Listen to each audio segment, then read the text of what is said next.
আজকে এক ঐতিহাসিক চড়ক মেলায় গিয়েছিলাম। আজ এই মেলা সম্পর্কে আপনাদেরকে বলবো। মেলাটি রাজবাড়ী জেলার গলন্দ উপজেলার কাটাখালীতে অবস্থিত।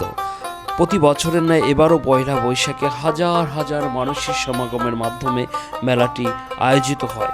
আয়োজকদের কাছে এই মেলা সম্পর্কে জানার চেষ্টা করব। শুনুন, দেখুন এবং জানুন। অনেক বড় বড়শি, ওটা কিভাবে, ওটা কি এটা কি বড়শি দিয়েই পোটা করেন না, ওইটা সরাসরি ওইটাই ই করি, বুঝলি? হ্যাঁ, আচ্ছা। আমি তো এই বক্তব্যকে ছিলাম, আমি যদি না উঠতে পারতাম আরেকজনকে পরে আবার ঠিক হয়ে যায়। আমার পিঠে দাগ আছে এখন, আপনি অটোমেটিক ঠিক হয়ে যায়।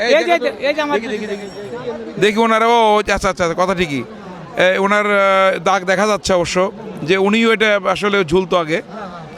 এটা আসলে সৃষ্টিকর্তার একটা লীলা খেলা বলতে হবে, যে এটা একটা ভালো ঘুরছে। কি আপনি এবার আপনি ঘুরছেন, দেখি একটু, আমরা একটু দেখি আপনার। ও আচ্ছা আচ্ছা আচ্ছা আচ্ছা আচ্ছা, এটা কি আজকে খুলবেন নাকি আসলে? ও, তাহলে তো কিছুক্ষণ পরেই খুলে যাবে। আচ্ছা, আপনার একটু অনুভূতি যদি বলেন, আমাদের সাথে একটু কথা বলেন।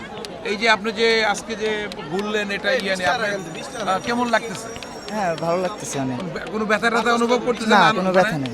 কোনো ফিলিংস পাচ্ছেন না? কোনো ব্যথার ফিলিংস। আচ্ছা আচ্ছা আচ্ছা, যাক ভালো, ঠিক আছে। কি আপনার মানত ছিল নাকি ভাই?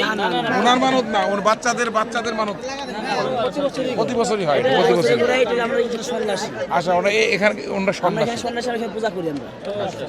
ঠিক আছে, ওকে ওকে ওকে।